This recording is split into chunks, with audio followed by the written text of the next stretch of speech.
Hello learners, कैसे हैं आप लोग। तो यहाँ पे देखिए हम बात कर लेते हैं मार्केट में कि क्या हुआ है। तो देखिए जो हमने प्लान यहाँ पे बनाया था वो कुछ ऐसा था कि थोड़ा पीछे चले आते हैं कि यहाँ पे देखिए बाइंग हुई थी। ठीक है, अब यहाँ पे बाइंग हुई है तो मार्केट में क्या होंगे, यहाँ पे बायर्स आए होंगे। ठीक है, और यहाँ पे क्लोजिंग प्राइस का भी मार्केट ने सपोर्ट लेकर के ऊपर गया है, तो यहाँ पे भी क्या होंगे, बायर्स मार्केट में आ रहे होंगे। अब देखिए क्या हुआ था कि यहाँ पे बायर्स थे। अब उसके बाद मार्केट ने क्या किया, एक कंटिन्यू सेलिंग किया था और बीच में 3 दिन का हॉलीडे भी था। ठीक है, तो 3 दिन का हॉलीडे था और सेलिंग था। और दूसरी बात देखिए तो मार्केट ने यहाँ पे क्या किया है, 48,200 का लेवल है उसके नीचे होल्ड किया है। तो मे बी यहाँ से बायर वगैरह निकल गए हो, लेकिन देखिए यहाँ पे एक रिस्क था कि यहाँ पे 48,000 के ऊपर मार्केट ने क्रॉस किया है, मतलब क्लोज किया है। तो यहाँ पे क्या हो सकता है कि जो भी लोग हैं यहाँ पे जो बाय करके बैठे, मे बी वो होल्ड करके बैठ गए हो कि मार्केट ने चलो 48,000 के ऊपर ही क्लोज किया है, गैप अप कल खुल जाएगा तो हमारा प्रॉफिट बन जाएगा। तो वो सोच के मे बी वो लोग यहाँ पे बैठे हुए रह गए हों। ठीक है, तो इस वजह से थोड़ा हमें यहाँ पे रिस्क नज़र आ रहा था कि मार्केट में सेलिंग वगैरह हो सकता है।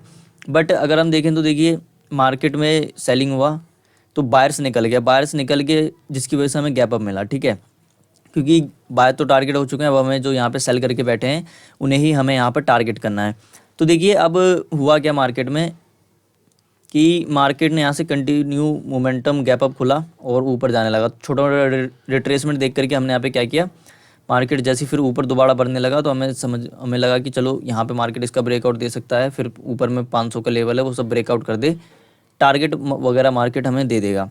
बट जैसे हम यहाँ पे देखिए ट्रेड बनाते हैं हमें प्रॉफिट नज़र आता है, तो हमें लगता है छोटा मोटा रिट्रेसमेंट करके ऊपर चले जाएगा मार्केट। ठीक है, तो देखिए रिट्रेसमेंट करता तो है और ऊपर भी जाता है यहाँ पे, लेकिन प्रीमियम नहीं बढ़ रहे हैं। ठीक है, और जैसी मार्केट एक छोटा मोटा रेड कैंडल बनाता है तो जो भी प्रॉफिट मान लेते हैं चल रहा है उसको पूरा का पूरा मार्केट फिर लॉस में ला करके खड़ा कर देता है।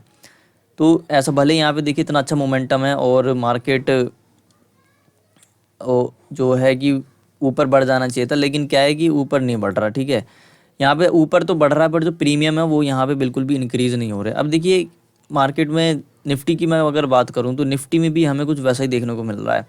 निफ्टी में भले ही यहाँ पे देखिए गैप डाउन खुला था छोटा सा, लेकिन गैप डाउन खुलते भी यहाँ पे क्या हुआ कि मार्केट कंटिन्यू ऊपर जाने लग गया। ठीक है, इतना बड़ा सा ग्रीन कैंडल बना दिया इसने और उसके बाद फिर कंटिन्यू ऊपर जाने लग गया। तो देखिए अब हमें एक चीज़ यहाँ पे देखनी चाहिए थी, जो हमने कल भी मतलब जो ये पिछला वाला चार्ट है इसमें नोटिस करा था कि यहाँ पे देखिए मार्केट गैप अप खुल के गिर रहा था। ठीक है, तीनों इंडेक्स में मार्केट गैप अप खुल के गिर रहा था।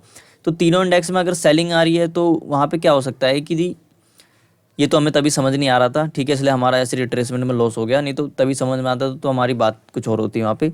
तो देखिए एक साथ मार्केट गिर रहा है तो मेनली वहाँ पे क्या होगा, तीनों इंडेक्स एक साथ गिर रहे हैं तो वहाँ पे मार्केट गिरने के काफ़ी ज़्यादा कम चांस है। ठीक है, वहाँ पे मुश्किल ही मार्केट नीचे गिरेगा। तो इस वजह से मार्केट में क्या था, एक रिट्रेसमेंट करना जरूरी था। अब जैसे ही देखिए रिट्रेसमेंट हुआ और बैंक निफ्टी में क्या था, बैंक निफ्टी तो इवन इसका ब्रेकआउट भी हो गया था। तो क्या था, अपर साइड में एसएल वैसे भी नहीं था क्योंकि मार्केट ने कंटिन्यू देखिए बाइंग निकाल रखा है यहाँ पे कंटिन्यू बाइंग निकाला है। तो सेलर के एसएल तो ऊपर में नहीं थे। ठीक है, तो वैसी बाइंग में क्या था कि जो भी सेलर वगैरह था उनको निकाल चुका था और अपर साइड में एसएल बचे नहीं थे, जिस वजह से मार्केट को सेलिंग में आना था। बट ये रिट्रेसमेंट देखिए तो हमें तो पता लग रहा है कि चलो डायरेक्शन सेलिंग का है, लेकिन ये रिट्रेसमेंट हम कैसे मैनेज करते हैं कि मार्केट एक दम ही नीचे गिर रहा है तो यहाँ से मार्केट ऊपर तो नहीं, मतलब जो एक साथ नीचे गिर रहा है तो गिरने वाला तो है नहीं, कम से कम मार्केट रिट्रेसमेंट देगा। तो रिट्रेसमेंट का हमें वेट करना चाहिए था यहाँ पे। ठीक है, तो हमें फिर उसके बाद ट्रेड बनाना चाहिए था। तो खैर छोड़िए, अब देखिए बात वो नहीं है, बात ये है कि कल भी हमने ये नोटिस तो कर लिया लेकिन आज भी हमने वही गलती कर दी। वही गलती क्या है कि देखिए एकदम ही मार्केट कंटिन्यू बाइंग में जा रहा था, तीनों इंडेक्स। ठीक है, तीनों इंडेक्स क्या था, बाइंग में जा रहा है। अब तीनों इंडेक्स एक साथ तो बाइंग में जाएगा नहीं। ठीक है, सेंसेक्स की मैं बात करूं और बैंक निफ्टी में तो गैप अप खुल के मार्केट ऊपर जा रहा था, तो तीनों इंडेक्स एक साथ तो ऊपर जाने नहीं वाला, तो कम से कम मार्केट एक रिट्रेसमेंट देगा। ठीक है, अब रिट्रेसमेंट कैसे देगा, देखिए हम यहाँ पे कैसे देख सकते हैं कि मार्केट जब नीचे जाना शुरू किया तो आसपास ही 500 का लेवल है, तो मे बी मार्केट क्या कर सकता है, 500 का लेवल भी क्रॉस कर सकता है। तो हमें यहाँ पे इस वजह से वेट करना चाहिए था कि चलो मार्केट 500 का क्रॉस कर देता है, उसके बाद हम यहाँ पे ट्रेड बना सकते हैं। तो यहाँ पे वही वाला कल ही मतलब जो पिछला वाला चार्ट था वही यहाँ पे भी बात हुई है कि एक साथ मार्केट यहाँ से ऊपर नहीं जा सकता, तीनों इंडेक्स एक साथ यहाँ पे बिल्कुल भी मोमेंटम नहीं करेंगे। तो हमें यहाँ पे क्या करना चाहिए कि रिट्रेसमेंट का वेट करना चाहिए। ठीक है, यहाँ पे हमें रिट्रेसमेंट का एक वेट करना चाहिए कि मार्केट जो भी रैंडम यहाँ पे बाहर आ रहे हों उनको मार्केट एक बार निकाल दे, उसके बाद हम यहाँ पे काम करना शुरू करेंगे। अब देखिए बाइंग यहाँ पे क्यों बन रही है, क्योंकि देखिए गैप अप खुला है मार्केट, तो गैप अप में क्या हुआ कि जो भी यहाँ पे बाइंग वगैरह करके गया था वो अच्छे प्रॉफिट में आ गया है। अब जो टारगेट कौन होने वाला, जो यहाँ पे सेल करके बैठे हैं। अब मार्केट में इतना बड़ा बड़ा ग्रीन कैंडल कंटिन्यू मार्केट ऊपर जा रहा है, तो मे बी जो यहाँ पे सेलर होंगे उनके एसएल वगैरह हिट हो गए हैं, तो या तो हम यहाँ पे सेलिंग कर लेते, ठीक है, या फिर हम बाइंग करते। तो अब हमें कहीं ना कहीं बाइंग करना चाहिए था, क्योंकि अब हर जगह क्या हो चुका है यहाँ पे देखिए सेलर के ऐसे, क्योंकि देखिए कंटिन्यू मार्केट गया है, तो जो यहाँ पे सेलर होंगे मे बी मान लेते हैं तो उनका एसएल इसके ऊपर होगा, या फिर मान लेते हैं 22,500 के ऊपर होगा, तो उनका कंप्लीट एसएल हिट हो चुका है।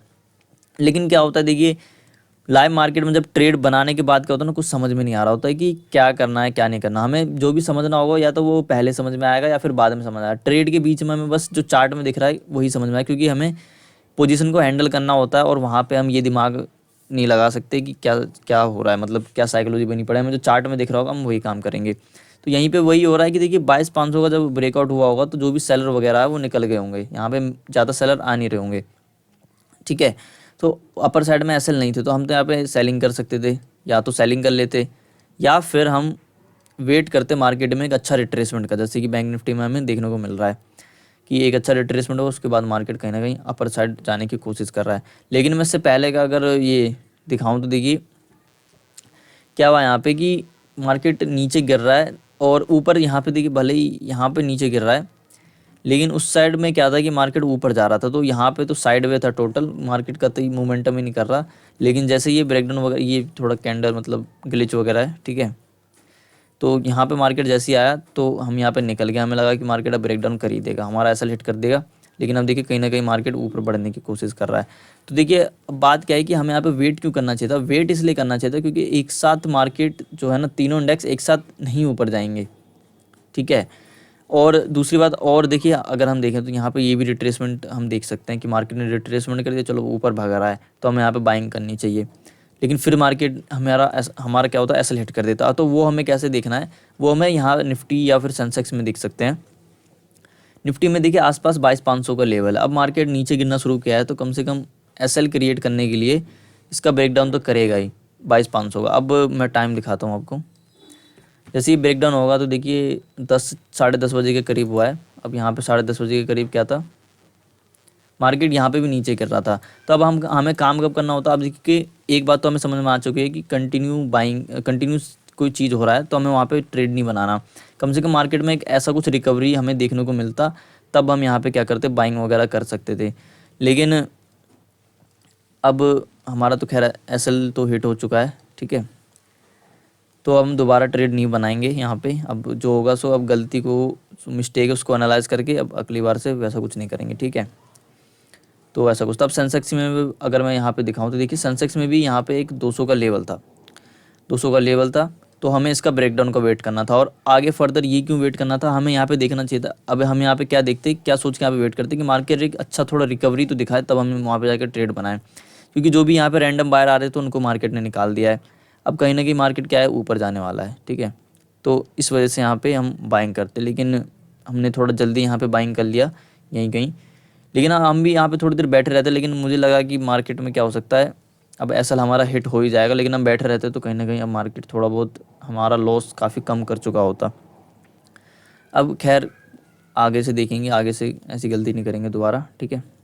तो आज के लिए बस इतना ही, तब तक के लिए धन्यवाद।